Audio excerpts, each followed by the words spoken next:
चलिए अभी नया क्लास।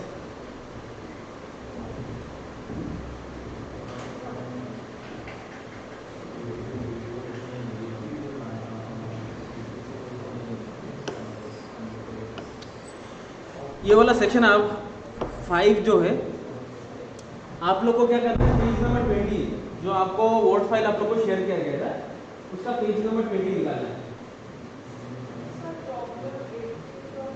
प्रॉब्लम 18, ठीक है, वो डिस्कस कर लेंगे। अभी पहले ये वाला सेक्शन 15 पहले छोड़ा 5 मिनट का।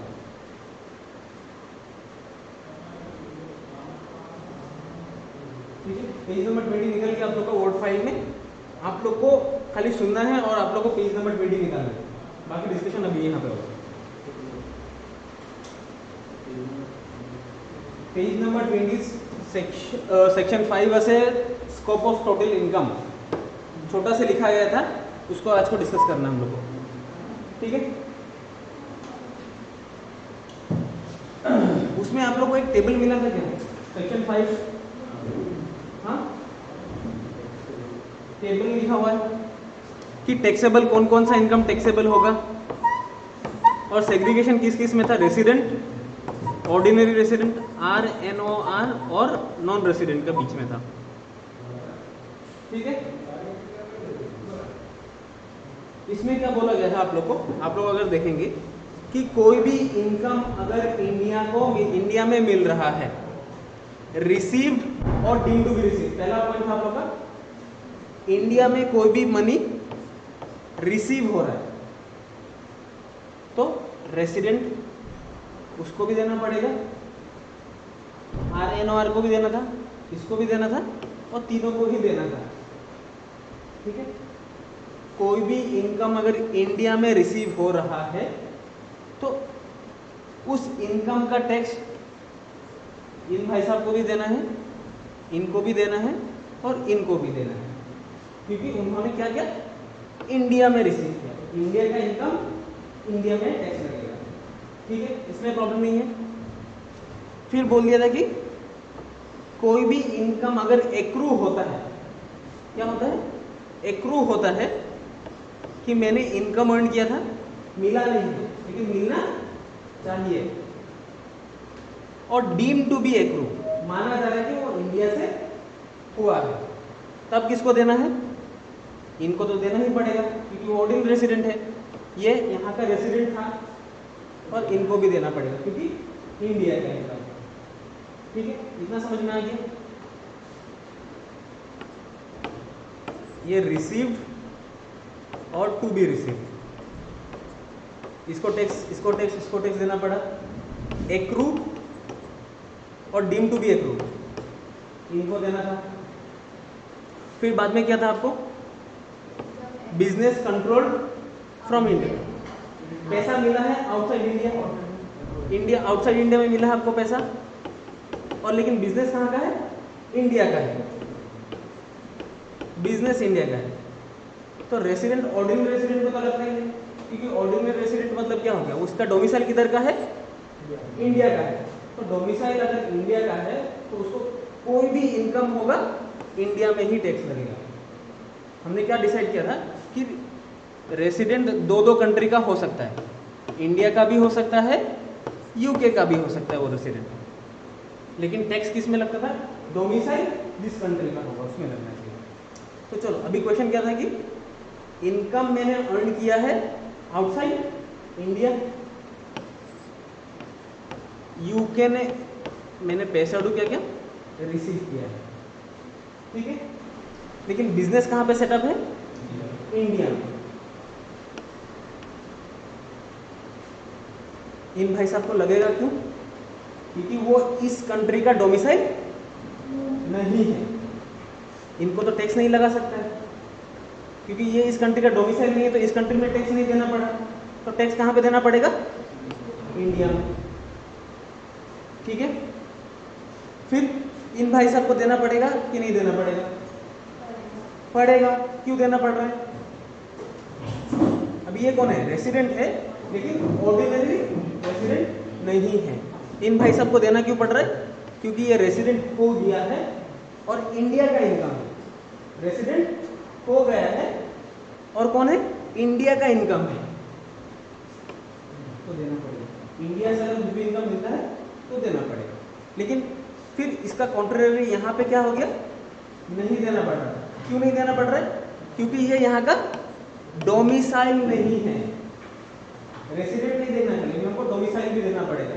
इसीलिए हमने बोला था कि डोमिसाइल का डेफिनेशन देखना है। नॉन रेसिडेंट होने के लिए क्या आ गया, मैंने बोला था कि इंडिया से जो भी इनकम मिलता है उसमें टैक्स देना चाहिए। लेकिन नॉन रेसिडेंट भाई साहब को क्यों नहीं लगा? क्योंकि वो इंडिया का रेसिडेंट नहीं है। टैक्स किसका ऊपर लग रहा था? रेसिडेंट का ऊपर लग रहा था। और प्लस डोमिसाइल उनको कहाँ का है? बाहर का है। तो टैक्स पहले उनको बाहर पे, यूके पे ऑलरेडी पहले लग जाएगा ऑन ग्लोबल इनकम। अगर ग्लोबल इनकम में उनको अगर यूके में टैक्स लग चुका है तो फिर से टैक्स नहीं लगता है। आप लोग को एक चीज बोला गया था कि DTA डबल टैक्स एवोइडेंस एग्रीमेंट्स, कहीं पे भी अगर कोई भी कंट्री का साथ में एक बार उस इनकम के ऊपर टैक्स लग गया है फिर से उसके ऊपर टैक्स नहीं लगेगा। इस कारण यहाँ पे टैक्स नहीं लगेगा। और अदर देन दीज 3 रीजंस बाकी कुछ भी इनकम होता है इन भाई साहब को तो लगेगा ही, क्योंकि वो यहीं का डोमिसाइल है, तो इन दोनों भाई साहब को नहीं लगेगा। ठीक है, इजी है। चलिए, आपको किसी का प्रॉब्लम था? कौन सा क्वेश्चन नंबर में था? Problem number 18।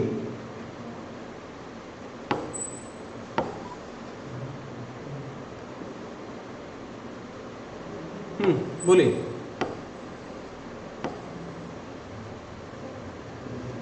ठीक है, हाँ, कौन है? डिस्कस करना पड़ेगा।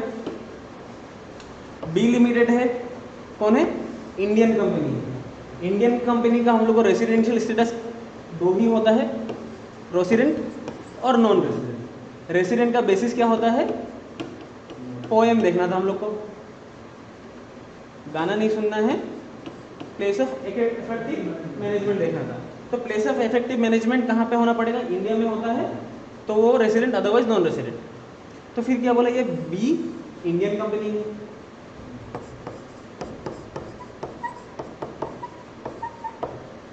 ए limited is a Mauritius company, बाहर में बेस्ड है, and it's 100% subsidiary of B, इसका सब्सिडियरी है। तो ये वाला कौन हो गया? पेरेंट कंपनी, और ये हो गया सब्सिडियरी। ठीक है, और इसका जो भी इनकम होता है वो कहां पे जाता है? इसका पास 100% है। ठीक है, the assets of A limited are situated in Mauritius. All employees of A limited are also located in Mauritius. अभी हम लोग को पोएम में क्या था? एब्सोल्यूट कंट्रोल बाहर पे अगर होता है, 50% ऑफ द पेरोल बाहर पे होने से आप लोग को एक्टिवली क्या था? एक्टिवली कंट्रोल आउटसाइड इंडिया था, उसको देखना था। फिर पहले क्या हो गया? एसेट्स हम लोग को देखना था, बोर्ड ऑफ डायरेक्टर्स देखना था और एम्प्लॉइज देखना था। तो यहाँ पे क्या हो गया हम लोग को? एसेट्स 100% मॉरिशस में है, बाहर पे है। एम्प्लॉइज भी कहाँ पे है? बाहर पे है। Average income wise breakup of total income of A, किसका बोला है? ए का बोला है। इन द लास्ट 2 years कितना है? 32% ऑफ द इनकम इज, किसका बोला है यहाँ पे? ए का। बी का बारे में हमने कुछ बोला ही नहीं, लेकिन ए का 32% ऑफ द इनकम कहाँ से आ रहा है? From parties which are non associated enterprise, जिसमें उनका क्या है? शेयर्स नहीं है। And sold to associated enterprises, purchase कर रहा है बाहर का इंसान से और सेल कर रहा है अपना ही सब्सिडियरीज लोग। 34% ऑफ द इनकम फिर से associated enterprise, 27% of income of transaction is from associated enterprise, 7% आपको ये आ रहा है। ठीक है, तो यहाँ पे आपको टोटल करने मिल रहा है क्या कुछ? अभी हम लोग को टोटल करना क्या था कि 50% ऑफ लेस देन 50% इनकम क्या होना पड़ेगा आपका? दूसरा भी सब्सिडियरी इन कंपनी का इनकम होना चाहिए। कोई भी एक इंडियन कंपनी हो, उसको हम लोग a company actively control outside India तब बोला जाएगा कि जब उसका क्या है, पैसिव इनकम। पैसिव इनकम कौन सा था? सब्सिडियरी कंपनी से अगर कोई भी इनकम आता है, उसका पोर्शन क्या है, 50% से लेस होना पड़ेगा। 50% से लेस है या नहीं है? प्लस उसका कोई भी अगर कंपनीज होगा, और उसका जो भी कंपनीज होगा, उसका बोर्ड ऑफ डायरेक्टर्स 50% अगर इंडिया से बाहर है, तब देखना था कि और पेरोल कितना होना पड़ेगा, जितना भी पेरोल का एक्सपेंस होगा वो बाहर से कंट्रोल होना पड़ेगा, मोर देन 50% होना पड़ेगा। और आपका जितना भी एम्प्लॉइज होना पड़ेगा वो भी बाहर से होना पड़ेगा। यहाँ पे तो बोला नहीं है। बी कंपनी लिमिटेड में कितना एम्प्लॉइज है उसका बारे में बोला गया है, तो टोटल हम लोग को पता नहीं है। आपको किसका रेसिडेंशियल स्टेटस देखना था?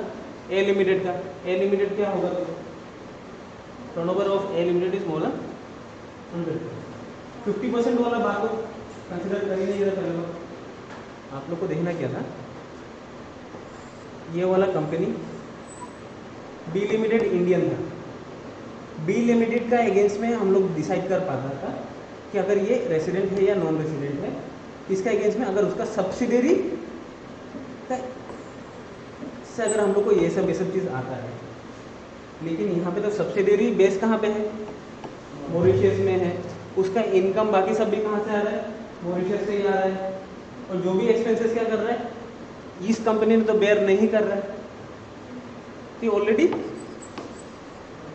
नॉन रेसिडेंट ही है। प्रॉब्लम कहाँ पे आ रहा था वो एक बार पता लगे।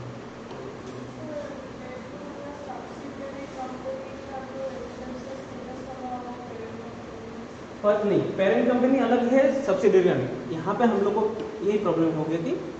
पेरेंट कंपनी जो है, पेरेंट कंपनी डिपेंडेंट है सब्सिडरी।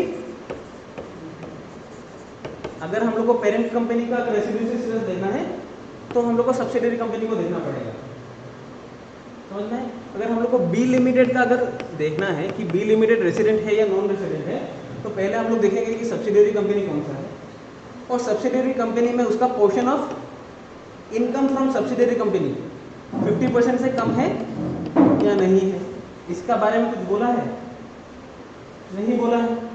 फिर पेरेंट कंपनी का अगर 50% ऑफ एम्प्लॉई कहाँ से एक्सपेंस उसका बेयर किया जा रहा है? बाहर से, तब जाके उसको हम नॉन रेसिडेंट बोल के माना जाता है। लेकिन ये तो खुद अपने आप को रन कर रहा है। This company is not helping this company to run, ठीक है?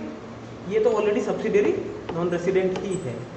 अगर हम लोग को इसका बारे में अगर बोला जाता तो होगा। लेकिन और इसका पहला बात तो है कि कंट्रोल कहाँ से हो रहा है, इसका बारे में बोला गया है? नहीं बोला। ये सब चीज़ कहाँ पे हो रहा है? जो भी ट्रांजेक्शन हो रहा है कहाँ पे हो रहा है? बाहर हो रहा है।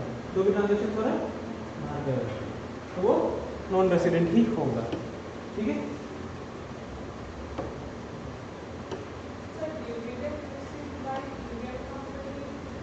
हाँ, डिविडेंड कहाँ पे है? कौन सा क्वेश्चन में? यहाँ पे है। हाँ, क्वेश्चन क्या है?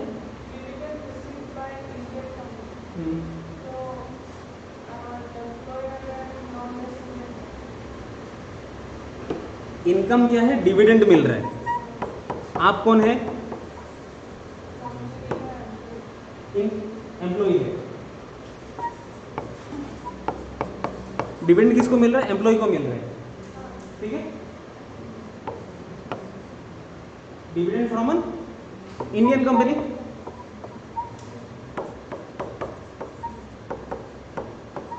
ठीक है? और उसके बाद में क्या था? एम्प्लॉई नॉन रेसिडेंट है।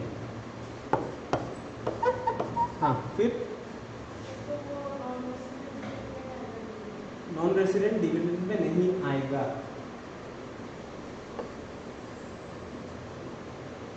अगर हम लोग मान लिया, चलिए हम आपका क्वेश्चन को फ्रेम कर रहे हैं, आप पकड़ लीजिए। आप लोग ने पैराशूट ऑयल यूज करता है सब लोग?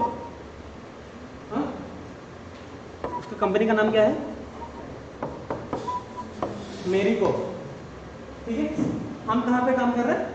मेरिको में काम कर रहे हैं। ठीक है, एज एन पकड़ लीजिए एम्प्लॉई हम काम कर रहे हैं। और हमको क्या मिल रहा है?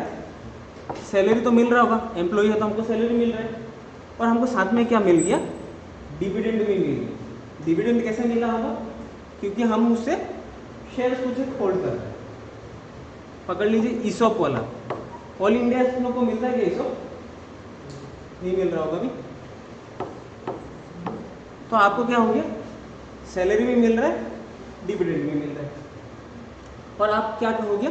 नॉन रेसिडेंट हो गया। बाय वर्च्यू कैसे हो गया? कि आप 180 डेज से कम रह गए। तो आपका क्वेश्चन ये है कि इस इनकम में टैक्स नहीं लगेगा।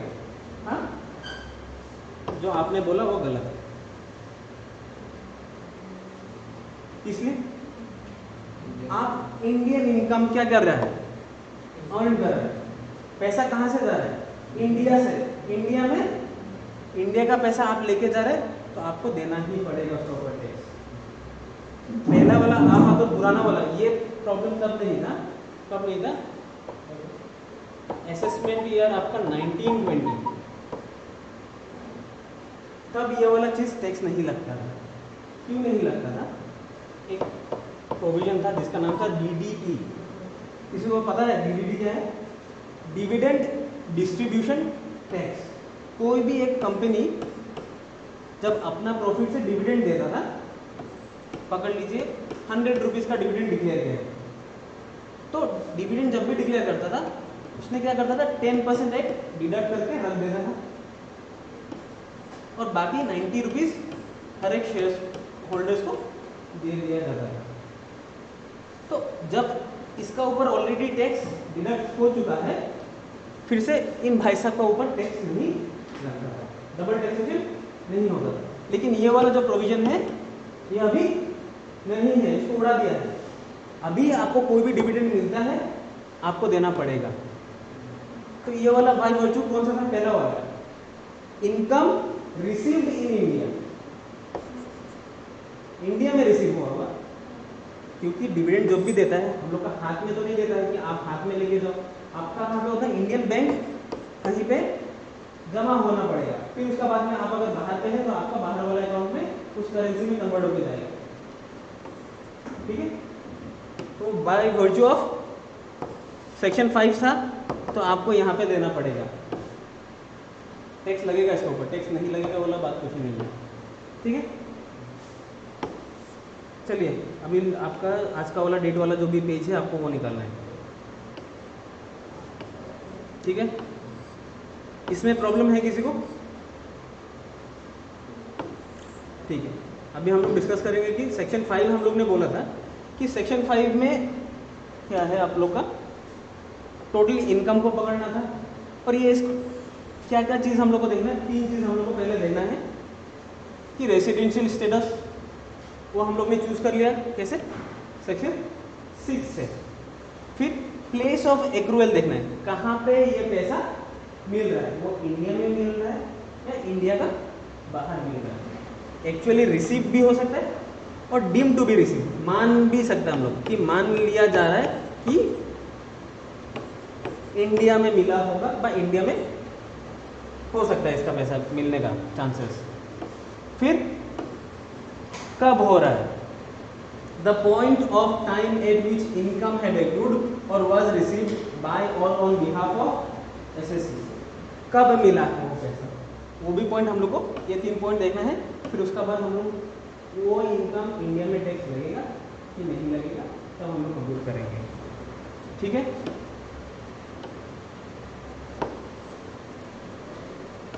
चलिए कोई भी एक इनकम है आपको कहाँ पे मिल रहा है? इंडिया में मिल रहा है, तो तीनों भाई साहब को देना पड़ेगा। ये भी कहाँ पे मिल रहा है? कॉमन चीज देखना आपको, इन इंडिया। जहाँ पे भी इन इंडिया है लग रहा है, सबको लग रहा है। ये भी इन इंडिया,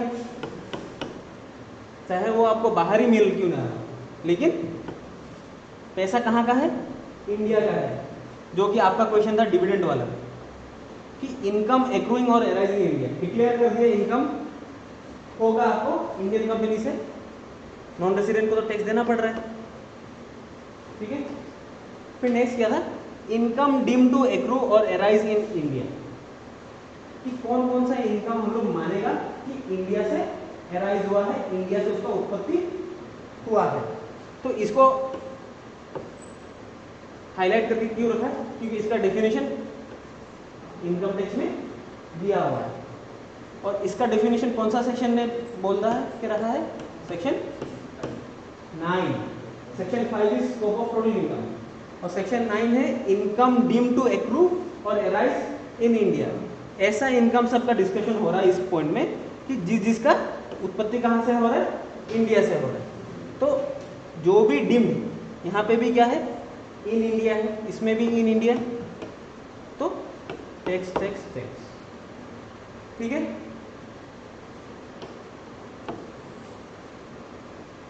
फिर यहाँ पे क्या है आपका, इनकम रिसीव्ड और एक्रूड आउटसाइड इंडिया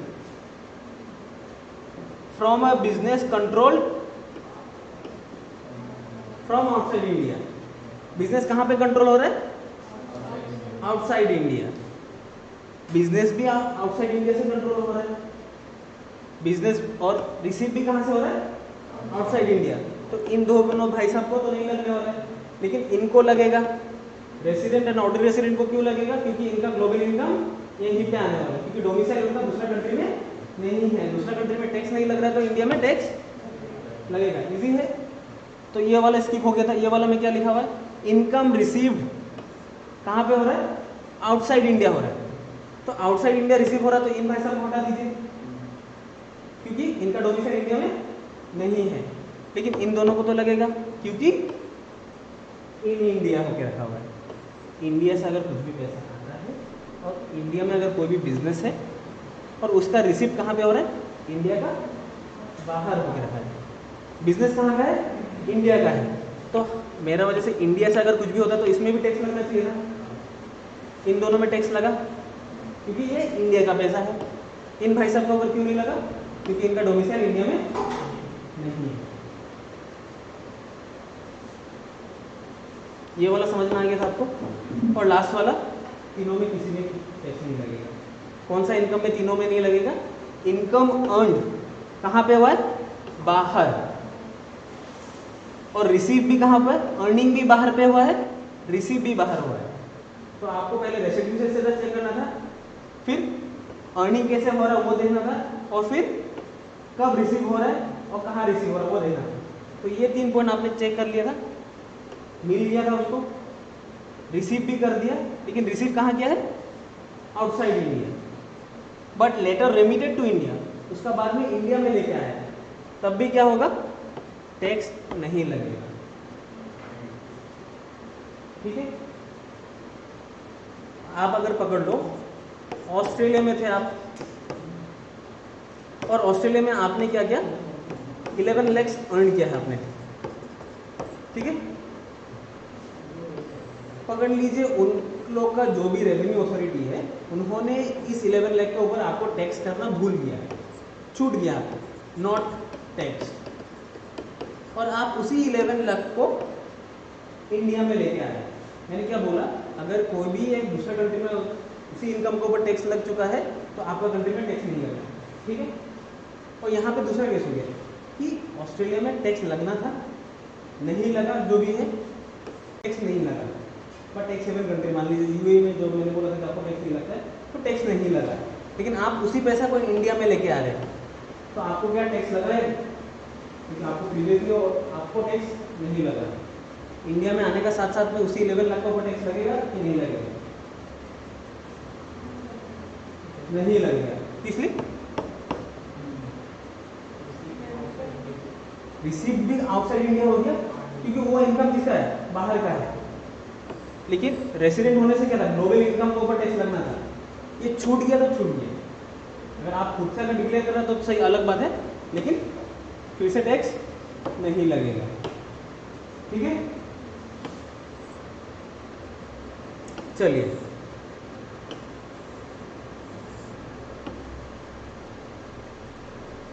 प्रॉब्लम कौन है अभी?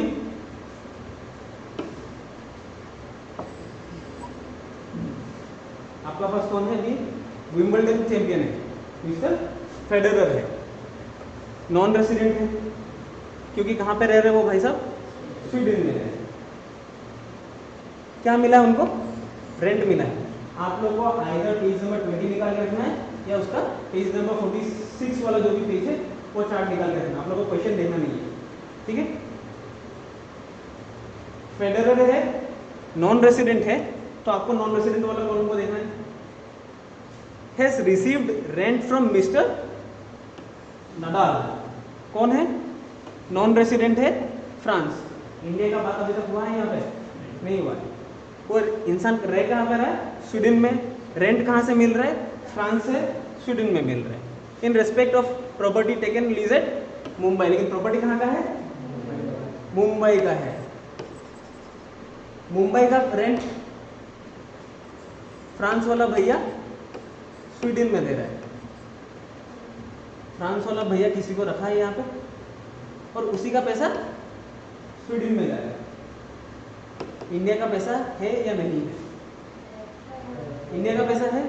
चलिए फिर, since the income is received outside India. Income कहाँ पे हो रहा है? आउटसाइड इंडिया रिसीव हो रहा है फ्रॉम अ नॉन रेसिडेंट। किससे मिल रहा है? उससे मतलब था क्या? नहीं था। कहाँ पे रिसीव हो रहा है वो देखना है, तो इसको हम लोग को देखना है। Income is receive outside India. तो फेडरल भाई ने बोला, क्या बोला? कि उनका जो भी इनकम है वो इंडिया में टैक्स नहीं लगेगा। पैसा कहाँ का है? रेंट। मेन प्रॉपर्टी कहाँ का है? मुंबई का है। फ्रांस का भाई साहब ने रेंट पे रह रहा था, वो यहाँ पे रह रहा है या नहीं रह रहा है उससे कोई मतलब नहीं है। प्रॉपर्टी कहाँ का है? इंडिया का है। इंडिया का पैसा स्वीडन में गया है, उसका ऊपर टैक्स लगेगा या नहीं लगेगा? लगेगा, क्योंकि प्रॉपर्टी कहाँ का है? इंडिया का है। इजी है, बहुत इजी लगे ना। चलिए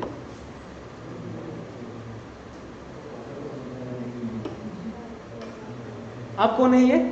कोरियन कंपनी, ठीक है।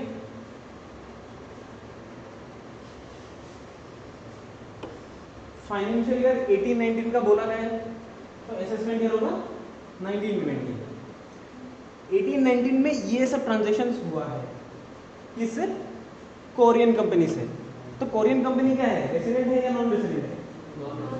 नॉन रेसिडेंट है।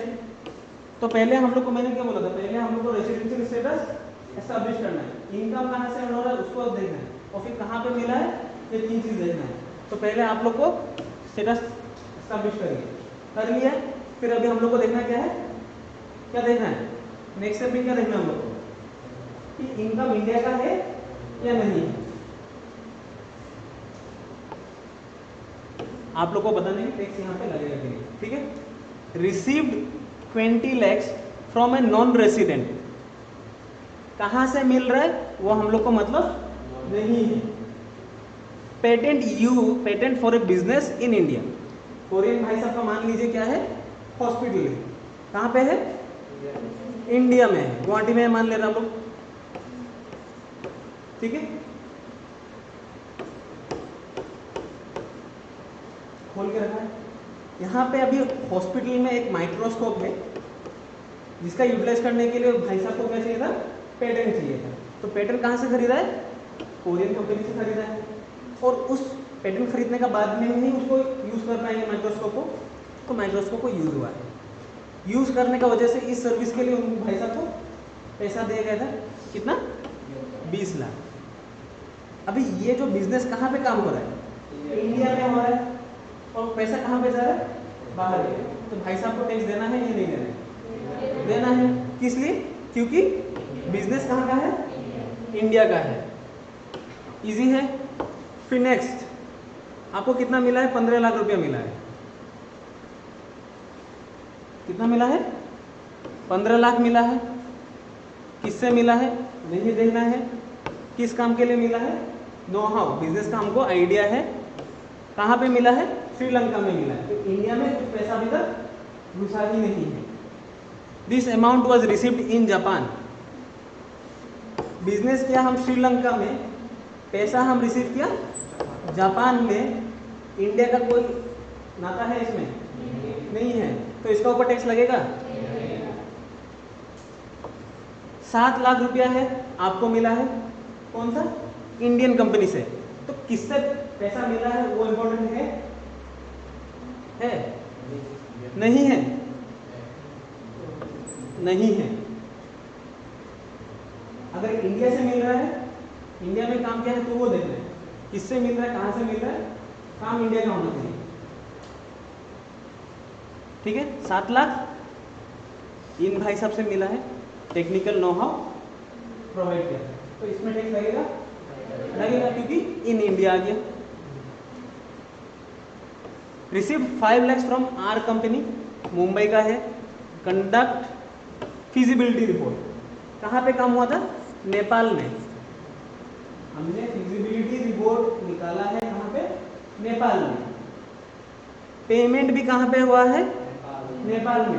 पैसा भाई साहब मुंबई वाला, आपने बोला था ना किसने कि किससे पैसा आ रहा है वो मैटर करता है, तो मुंबई से पैसा आया है, तो ये पैसा क्या इसमें टैक्स लगेगा कि नहीं लगेगा? क्यों नहीं लगा? हम क्या बोला था कि कहाँ से पैसा आ रहा है वो मैटर नहीं है, काम कहाँ पे कर रहा है। अब हमने क्या किया? एक्रू, मैंने क्या बोला था? एक्रू। अभी ये इनकम जो भी है, एक्रू किस लिए हुआ? क्योंकि मैंने काम कहाँ पे किया? नेपाल में किया है। काम किसका है? नेपाल का है, टैक्स लगना चाहिए तो नेपाल को देना चाहिए था। पेमेंट भी रिसीव भी कहाँ पे हुआ?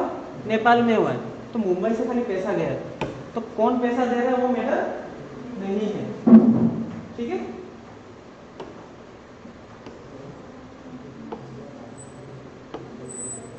चलिए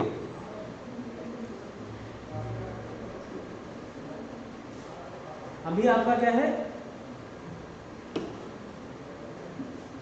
मिस्टर ए है, इसमें मिस्टर ए का बारे में बोला, वो इंडिया में रेसिडेंट है, नॉन रेसिडेंट है, कुछ बोला है? नहीं बोला।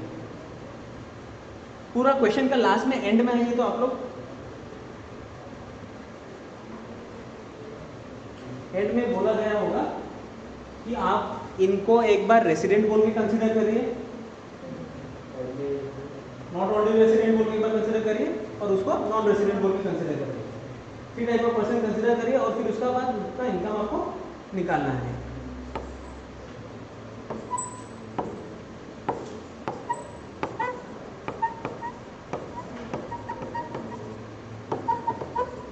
ठीक है, तो पहला कौन है? He works in an Indian company.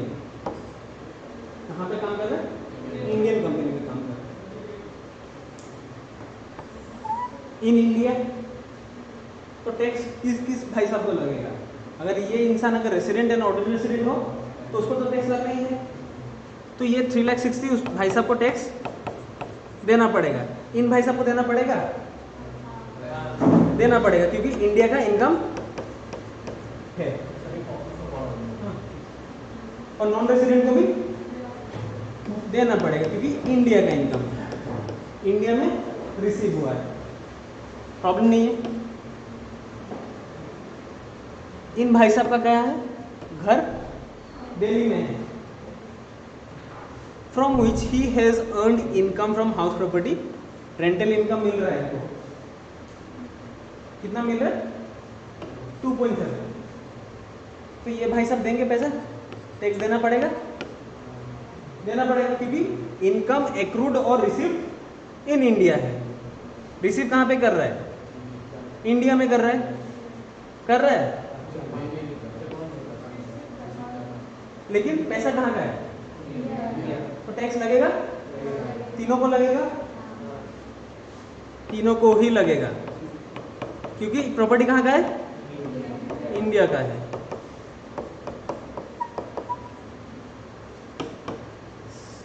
Next में क्या है? डिविडेंड मिला है इन भाई साहब को, टीसीएस से 90,000 मिला है, जो कि एक इंडियन कंपनी है। तो आप अभी डिस्कस होके गया था कि इंडियन कंपनी से अगर हमको टैक्स मिलता है और डिविडेंड मिलता है तो हमको टैक्स देना पड़ेगा। कितना? 90,000। इनको तो देना ही पड़ेगा, तीनों को देना पड़ेगा या नहीं देना पड़ेगा? नॉन रेसिडेंट को नहीं देना पड़ेगा, पढ़ना चाहिए। इनको देना पड़ेगा या नहीं देना पड़ेगा?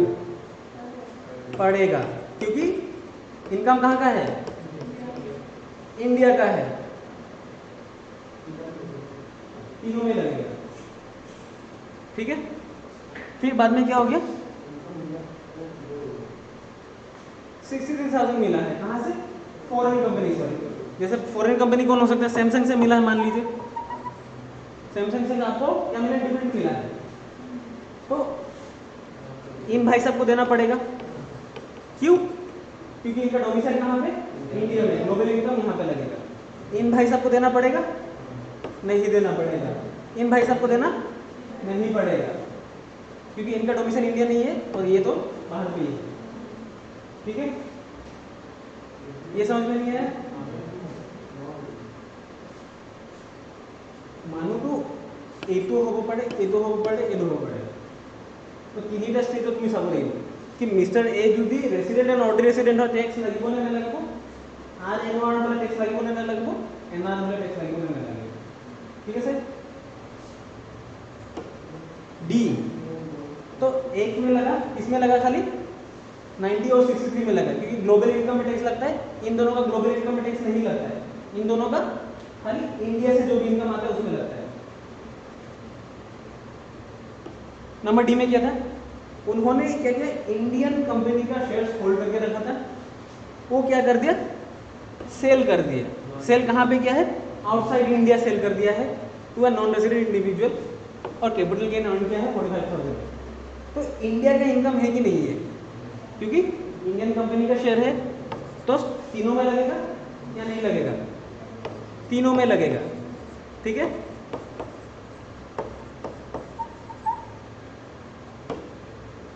फिर he has also earned a long term capital gain of 72,000। इसमें टैक्स आप लोग ने अगर आंसर दे दिया होगा तो बढ़िया बात है, क्यों नहीं लगा वो आपको बताना है। टैक्स नहीं लगा होगा, चलिए हमने आंसर नहीं देखा तो हमको बताना है कि capital gain, long term capital gain है 72,000 का है, वो इंडिया का ही कैपिटल गेन हुआ है, तो टैक्स लगना चाहिए था। और इसमें सिक्योरिटीज ट्रांजेक्शन टैक्स भी पेमेंट किया है, मतलब सेल करने के टाइम में आपको एसटीटी पेमेंट करना रहता है, तो जो भी है, लेकिन आपको क्या है 72,000 मिला है, टैक्स तो तीनों में लगना चाहिए था। अब मैंने बोल दिया कि टैक्स नहीं लगेगा, क्यों नहीं लगेगा? 1,50,000 नहीं था आपका, 1 लाख था, 1 लाख का ऊपर अगर टैक्स होता है लॉन्ग टर्म कैपिटल गेन, तभी आपको टैक्स लगाना था। ये 1 लाख से कम है तो आपका ऊपर टैक्स नहीं लगेगा। और ये कौन सा सेक्शन बोलता है? 112A, सेक्शन 112A ये बोल के रहा है कि आप कोई भी एक साल में 1 लाख से कम अगर कैपिटल गेन, कौन सा कैपिटल गेन किया होगा? लॉन्ग टर्म कैपिटल गेन किया होगा, तो आपको उसका ऊपर टैक्स नहीं देना है। अगर हमने 1,20,000 का लॉन्ग टर्म कैपिटल गेन किया होगा तो टैक्स लगेगा, लेकिन पूरा का ऊपर नहीं लगेगा। 20,000 का ऊपर आपको लॉन्ग टर्म कैपिटल गेन देना पड़ेगा, और एट द रेट 10%।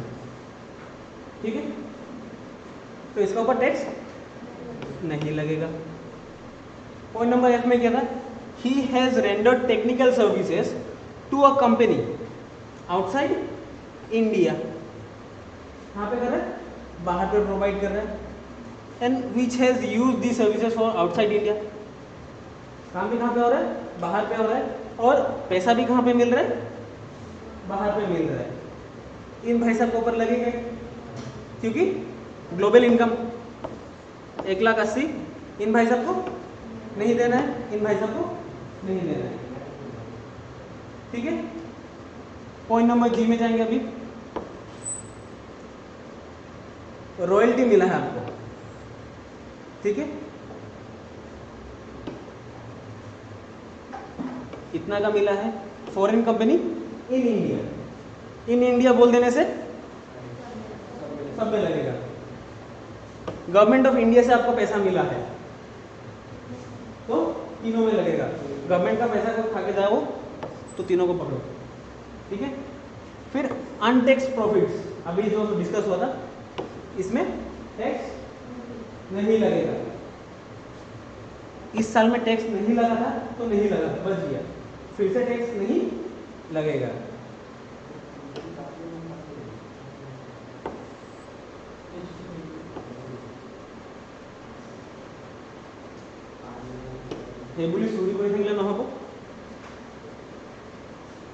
तो पॉइंट नंबर जे क्या था, ही earns receives rental income outside India. Rental income कहाँ से मिल रहा है, बाहर से मिल रहा है। और 7,20,000 उसने क्या कर दिया, इंडिया में घुमा के ला दिया। पहला बार 3 भाई साहब था, ROR, NOR और NR था। तो ये जो इनकम है ग्लोबल इनकम, इन भाई साहब को लगेगा, इनको नहीं लगेगा, और इन भाई साहब को तो लगेगा, ठीक है। लेकिन इस इनकम में लगेगा, नहीं लगेगा। हमने क्या बोला था, कोई भी इनकम बाहर पे अगर टैक्स लग गया, फिर से अगर इंडिया में लगा तो उसके ऊपर टैक्स नहीं लगना है। फिर क्या है, he got married in the current year and received, इतना पैसा मिला है, कैश गिफ्ट मिला है। कैसा गिफ्ट मिला है, कैश गिफ्ट मिला है फ्रॉम हिज फ्रेंड्स। अभी हमने क्या बोला था कि एक बार लास्ट में डिस्कस हुआ था कि फ्रेंड्स और रिलेटिव्स का डिफाइंड टर्म है कि रिलेटिव से जो भी पैसा मिले टैक्स नहीं लगना चाहिए। लेकिन ये कौन है, ये रिलेटिव है, फ्रेंड हमारा रिलेटिव है नहीं है, तो इसका ऊपर टैक्स लगेगा, पूरा पूरी लगेगा, ठीक है, ठीक है। फिर बाद में कौन है, from his wives mother, wife का फादर रिलेटिव का डिफिनेशन में गिरता है, तो इसका ऊपर भी टैक्स नहीं लगेगा, ठीक है। इन दोनों का ऊपर टैक्स नहीं लगा, लेकिन किसका ऊपर लगेगा, ही ऑल्सो गिफ्ट, ये रिसीव्ड होना चाहिए, हाँ, he also received gifts worth 63,000 from his friends on his birthday, लगेगा। लेकिन कितना का, 63,000 ऊपर लगेगा, नहीं लगेगा। इसलिए नहीं लगेगा, रीजन होना पड़ेगा। फ्रेंड से पहला बात की, फ्रेंड से अगर कोई भी पैसा मिलता है वो तो टैक्स लगेगा। लेकिन अभी हमने क्या बोला था कि अगर कोई भी एक ओकेजन में, अगर हमारा मैरिज में हमको कुछ भी अगर गिफ्ट मिलता है तो उसके ऊपर कोई भी टैक्स नहीं देना। लेकिन ये मैरिज का ओकेजन में मिला है क्या, बर्थडे का ओकेजन में मिला है।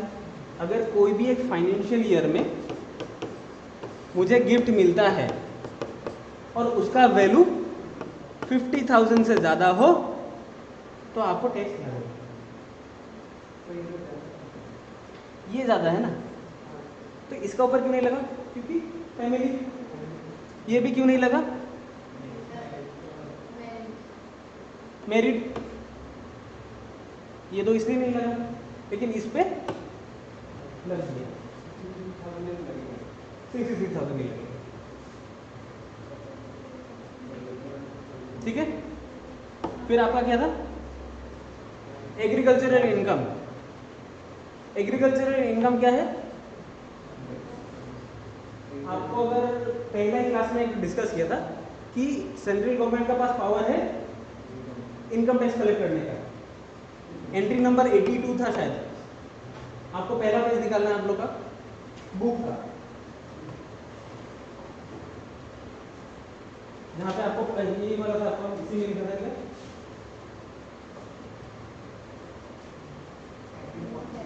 एंट्री 46 और उसका आगे में क्या है, एंट्री क्या है, दो एंट्री है 82,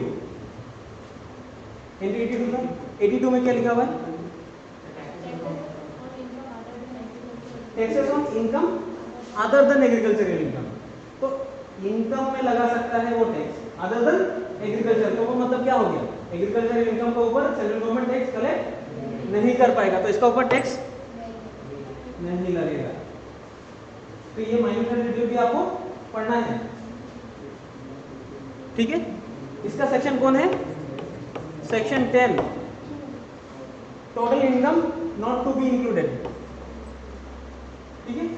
टोटल इनकम में इन भाई साहब को इंक्लूड नहीं करना है, इसका ऊपर टैक्स नहीं लगेगा। कौन बोला है, एंट्री नंबर 82 कौन बोल, कहाँ पे एंट्री नंबर 82 मिला था? कॉन्स्टिट्यूशन ऑफ इंडिया में मिला था, ठीक है। फिर he is doing a business in Sri Lanka, business कहाँ पे कर रहा है? श्रीलंका में कर रहा है। कंट्रोल कहाँ से कर रहा है? दिल्ली से कर रहा है। तो प्लेस ऑफ इफेक्टिव मैनेजमेंट कहाँ पे है? दिल्ली में है, तो ये रेसिडेंट हो गया। इनकम कहाँ का है? इनकम इतना अर्न किया है, कहाँ पे अर्न किया है बोला, लेकिन बिजनेस कहाँ से कंट्रोल करके जा रहा है? दिल्ली से, तो टैक्स लगाओ भाई साहब, ठीक है। फिर बाद में क्या था?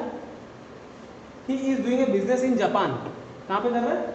जापान में बिजनेस कर रहा है, इनकम अर्न कर रहा है इतना, एंड रिसीव, तो मान लिया जा रहा है कि रिसीव भी कहाँ पे क्या होगा? बिजनेस जापान में कर रहा है, रिसीव भी जापान में कर रहा है, तो जापान का खाली 42,300 आर को लगेगा, बाकी दोनों को नहीं लगेगा, ठीक है। आप लोग को आंसर एक बार चेक करना है, फिर वहां से आपको बताइए।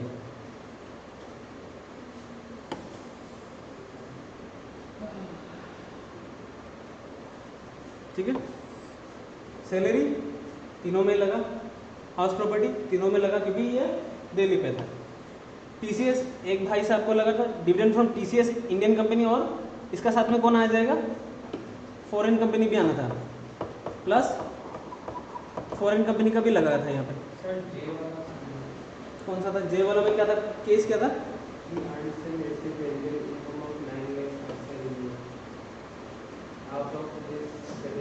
हाँ हाँ हाँ, ठीक है। तो क्या हो गया था? रेंटल इनकम मिल रहा था भाई साहब को, कहाँ पे मिल रहा था? Outside India.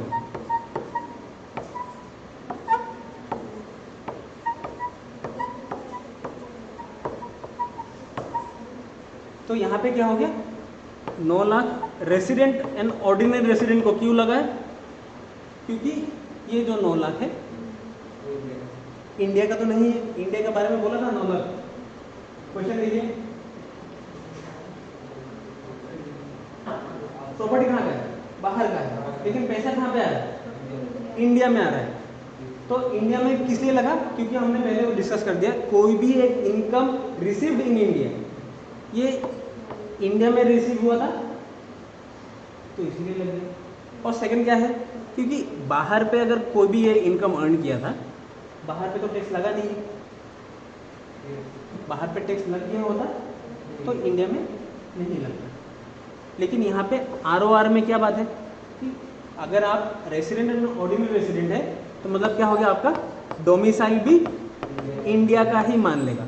और डोमिसाइल जब इंडिया का होता है तब आपको ग्लोबल इनकम क्या होता है?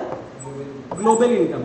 अगर कोई भी कंट्री से आपको कुछ भी इनकम मिल रहा है तब आपको टैक्स देना पड़ेगा। किसको? आरओआर को देना पड़ेगा। ग्लोबल इनकम का ऊपर में भी आपको देना पड़ता है, ठीक है, और बाकी दोनों को नहीं पड़ता है, ठीक है। फिर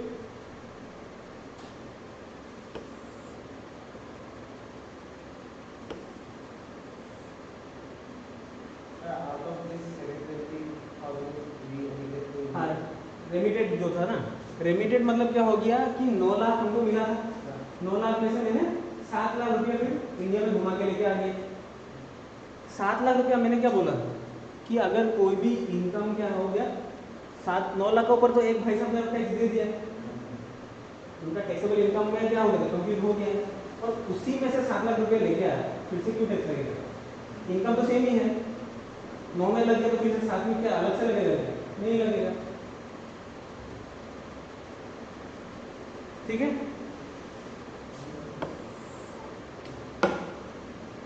फिर आप लोग को ये शॉर्ट नोट सब घर पे करना है, और बाकी जो भी है आप लोग को पॉइंट्स तो पॉइंट में पहले भी 2-3 पेजेस का है, उसमें भी जो भी क्वेश्चन दिया है आप लोग को, इन सबको आपको करके लाना है। फिर उसका बाद में आप लोग का अगर बुक में कुछ भी प्रॉब्लम रह गया है उसको बोलना है, क्योंकि आपको सेकंड चैप्टर आप लोग का खत्म है। नेक्स्ट चैप्टर आपको अगर हाफ डे लगेगा,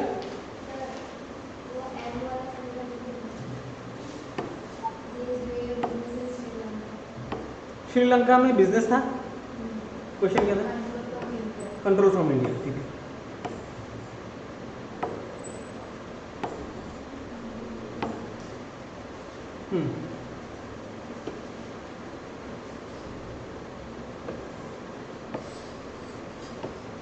दिल्ली से कंट्रोल कर रहा है तो वो इंडिया का इनकम हो गया। आपका जो भी मैंने क्या किया था, सेक्शन नंबर 5 का जो हम लोग डिस्कस किया था चार्ट में, वहाँ पे क्या था कि income receive outside India, income received outside India है, ठीक है, लेकिन उसका बिजनेस का कंट्रोल कहाँ पे है, इंडिया पे ही है। तो हमने क्या डिसाइड किया था कि रेसिडेंट एंड ऑर्डिनरी रेसिडेंट उनका तो ग्लोबल इनकम में टैक्स लगेगा, तो इन भाई साहब को तो पूरी टैक्स में ही देना पड़ेगा 1,80,000 में, इसमें प्रॉब्लम नहीं है। RNOR, हम रेसिडेंट है, रेसिडेंट है मतलब क्या हो गया, इंडिया में रहा था, इंडिया में रहा था तो इंडिया का इनकम को रखना पड़ेगा, क्योंकि हम अगर इंडिया में रहा था, रेसिडेंट कब बनता है हम, जब हम इंडिया में रहता है, इंडिया में रहा था, बिजनेस भी इंडिया का ही है, तो टैक्स भी इंडिया में ही देगा, तो 1,80,000 पे लगा, ठीक है। नॉन रेसिडेंट को क्यों नहीं लगा, बिजनेस कंट्रोल अगर हम कर रहे हैं दिल्ली से कर रहे हैं, लेकिन पैसा रिसीव कहाँ पे हुआ, आउटसाइड इंडिया, और हम भी कहाँ का है, बाहर का है, बिजनेस भी कहाँ पे कर रहा है, श्रीलंका में कर रहा है। बिजनेस सेटअप कंट्रोल हम इंडिया से ही कर सकते हैं, लेकिन सेटअप कहाँ का है, अगर दो चीज़ अगर बाहर का हो गया, हमने क्या बोला था, 3 चीज़ आपको देखना है, 3 चीज़ में से 2 चीज़ उसका बाहर का ही है, तो इसमें टैक्स नहीं लगना, ठीक है। फिर आप लोग का नेक्स्ट चैप्टर है आप लोग का एग्रीकल्चर इनकम, जो आज को थोड़ा मोड़ा हम लोग ने डिस्कशन कर लिया है, फिर उसके बाद में हम लोग हाफ डे देंगे, उसके बाद हम लोग नेक्स्ट क्या चैप्टर है आप लोग का, सैलरी क्या है, नेक्स्ट क्या है आप लोग का,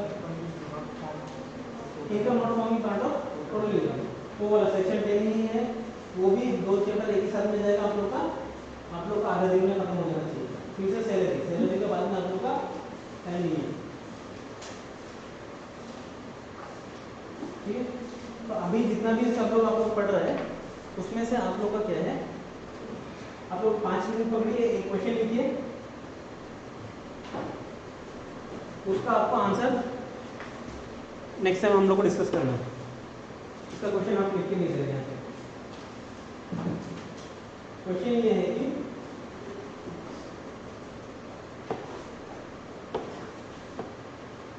Ram has the following incomes during the financial year 18-19.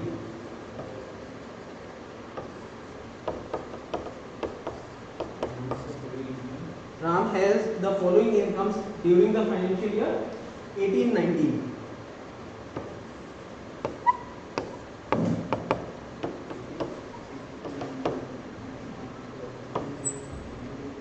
ठीक है, पहला है royalty earned in India,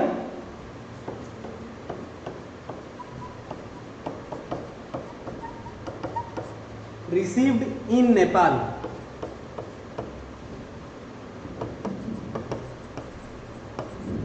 on 3/5/2018, on 3/5/2018, 3rd May 2018.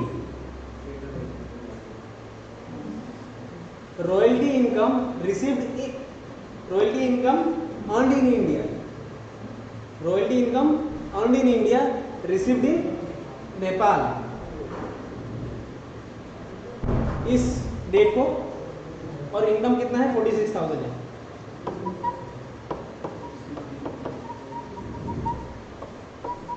Dividend from foreign company received in Nepal on 16/7/2018, amount होगा 56,000। Dividend from foreign company received in Nepal on 16/7/2018, worth rupees 56,000.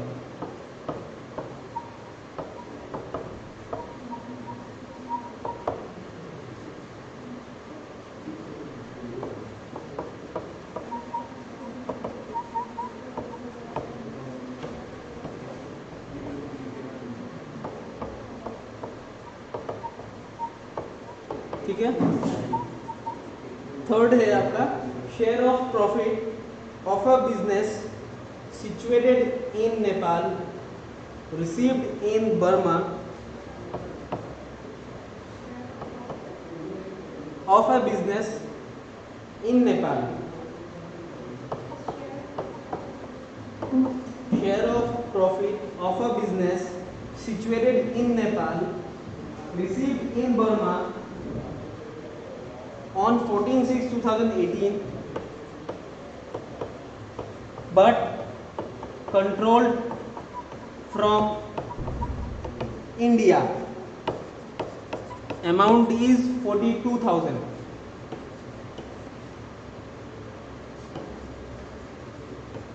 Point number D.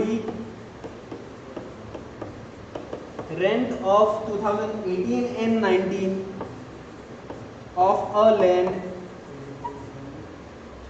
situated in Nepal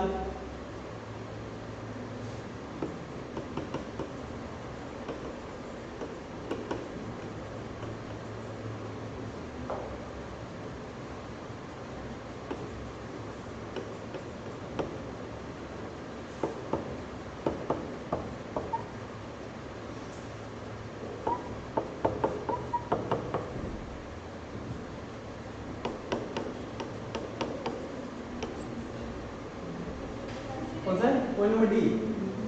Rent of 2018-19 of a land situated in Nepal and received there on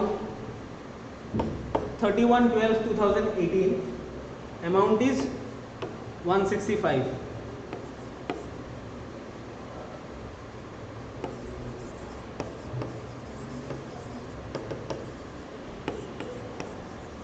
Point number E is speculation profit earned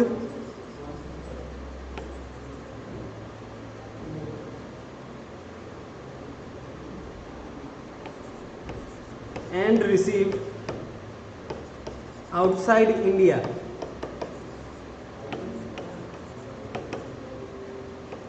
on 15/4/2019. Amount is 60,000.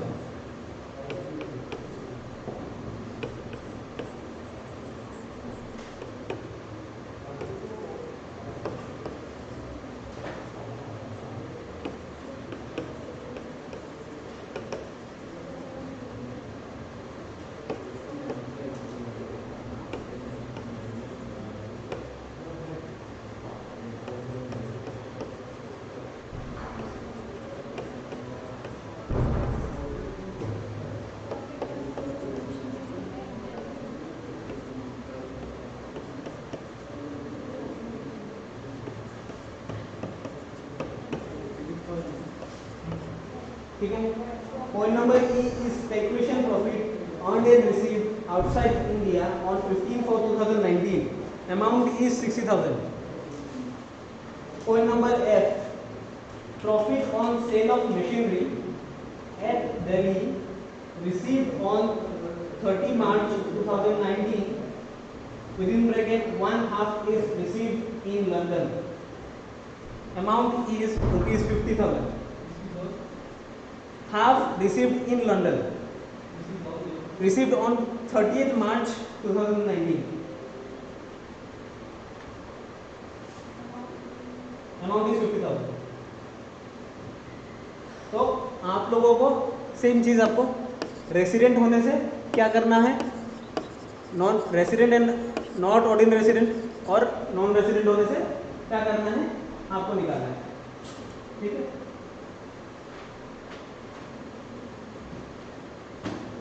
Next class में ये discuss करेंगे, फिर हम लोग